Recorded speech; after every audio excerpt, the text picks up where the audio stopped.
Hello friends, இன்றைக்கி பசங்களோட lunch box சீரீஸாக மசாலா கோக்னட் ரைஸ், அதாவது மசாலா தேங்காய் சாதம். இதில் வந்து நிலக்கடலை, காய்கறிகள் நீங்கள் எல்லாமே சேர்த்து இந்த தேங்காய் சாதத்தை செய்யும்போது ரொம்பவே பசங்க விரும்பி சாப்பிடுவாங்க.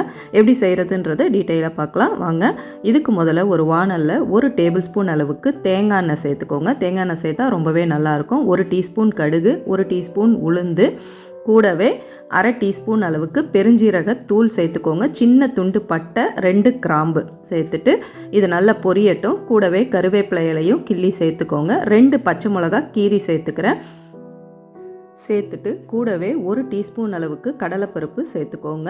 அது நல்லா பொரிஞ்சதுக்கப்புறம் ஒரே ஒரு காஞ்ச மிளகாவை 2 துண்டாக கட் பண்ணி இதில் நீங்கள் சேர்த்துக்கலாம் கிள்ளி.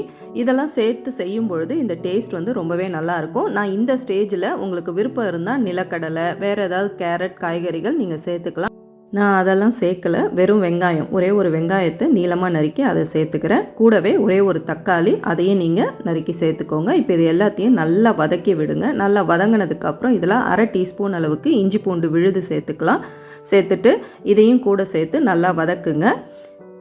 இதில் அரை டீஸ்பூன் மஞ்சப்பொடி, 1 டீஸ்பூன் சாம்பார் தூள், ஒரு அரை டீஸ்பூன் அளவுக்கு தனி மிளகாய் தூள், அதையும் சேர்த்து இது கூடவே நல்லா வதக்கிக்கோங்க. இந்த ஸ்டேஜில் உப்பும் சேர்த்துக்கோங்க. சேர்த்துட்டு நான் வந்து ஒரு அரை கப்புக்கும் கூடுதலாக கொஞ்சமாக தேங்காய் துருவி வச்சுருக்கேன். நான் வந்து 1 கப்பு சாதத்துக்கு தான் இப்போ இதை செய்கிறேன். ஸோ இந்த தேங்காய் வந்து அதுக்கு சரியானதாக இருக்கும். இப்போ இந்த தேங்காய் துருவலையும் நல்லா இந்த சூட்லேயே நல்லா வதக்கி விடுங்க. நல்லா வதங்கினதுக்கப்புறம் நம்ம இதில் வந்து சாதத்தை சேர்த்துக்கலாம்.